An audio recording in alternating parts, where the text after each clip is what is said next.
Oh, bravo. I've got to give you the Irish election. I am so proud today.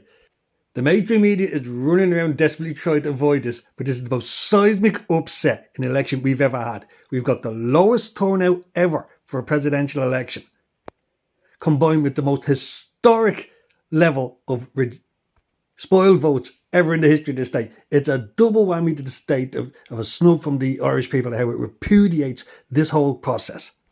And you can't understate just how big of a deal this is. I think the last time round the spoil rate was 1.2% for the presidential election. This is now looking to be somewhere between 16 to 20%. You're talking at least a 1,000 1,300% increase in the spoil vote. There is no way that the press can spin that than anything else but utter contempt by the public pouring on this whole process. I've been listening to RTE since about 9 o'clock this morning when the ballot boxes started getting open. And from day one, these guys were treating this like a coronation of Catherine Connolly. And I mean, we all knew she was going to win. She was the anointed candidate of the media. She was the anointed candidate of academia. She was the anointed candidate of politics even. As we all seen from the gerrymandering from the system from day one. It's actually been kind of bizarre listening to RTE that trying to spin this as some sort of groundswell supporting some huge movement with momentum behind it that's all behind Catherine Connolly, when the reality is she's basically the last chicken in the shop candidate.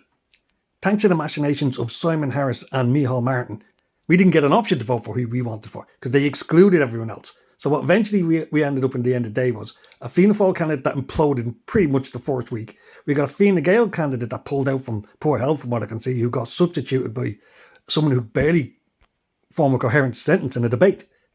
I mean, Humphrey was a retiree who didn't want to be there.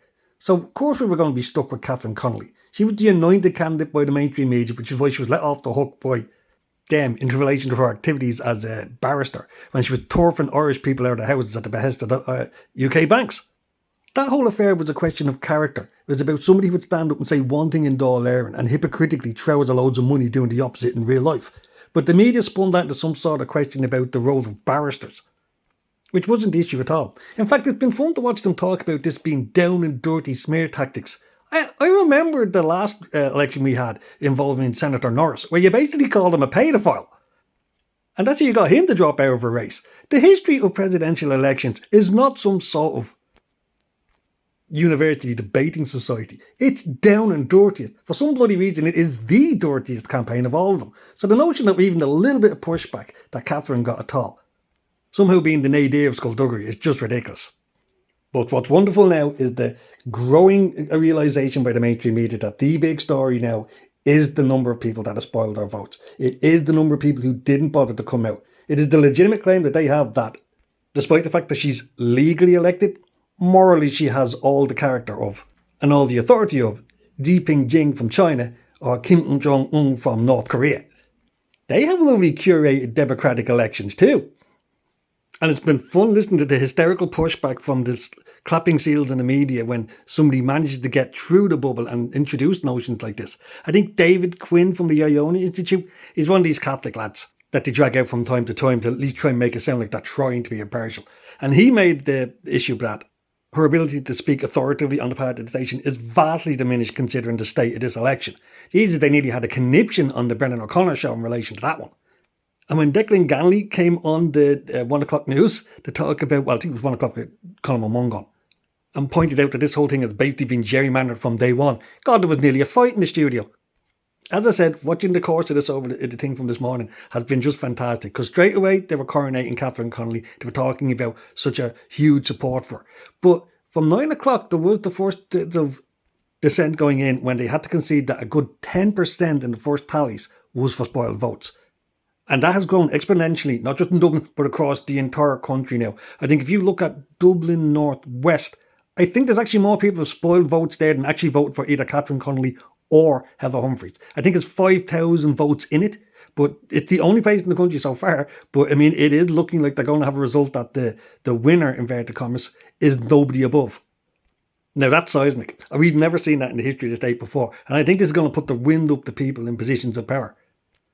Oh, they'll say something different in public. But right now we're looking at 4 o'clock. And by my assessment, we're well over 10% of people having spoiled their vote nationally. That's an amazing result. It's the biggest rebuke of politics in my lifetime. And I'm just absolutely delighted to see it. And best of all, the narrative is already shifting because the BBC over in England is reporting about all the spoiled votes. It's not reporting about Catherine winning at all.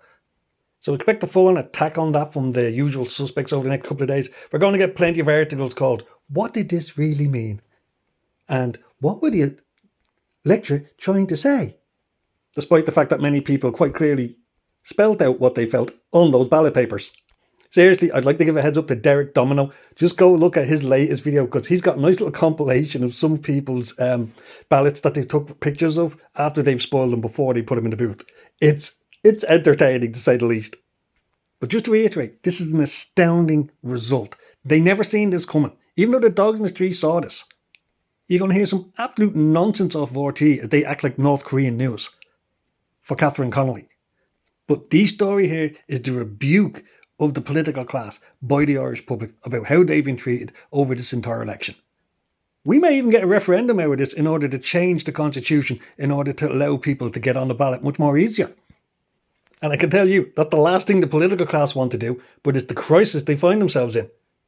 Because despite the lionisation in the media that we're going to see for Catherine Connolly, it is now clear that the vast majority of the population didn't want to vote for her. As I said, the last chicken in the shop president, you had to pick something, so that's what you got.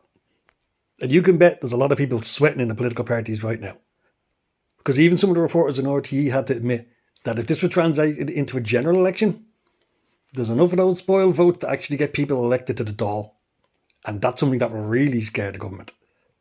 So there you go, guys. Just a little update there about what's going on with the presidential election. I'm absolutely delighted. I mean, I wasn't going to get the person I want elected anyway, so I'm delighted to see that I'm having to throw myself in with the biggest, most seismic rejection of the system in the history of the state.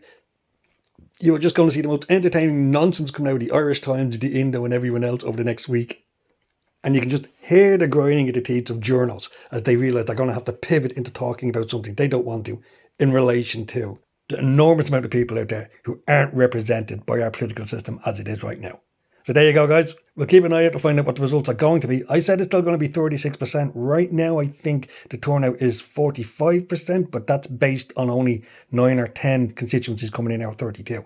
It's going to drop a lot once we get to the big urban centres. And like I said already, the spoiled vote result is over 10%, heading towards 13. There you go, guys. Have a good one. Bye-bye.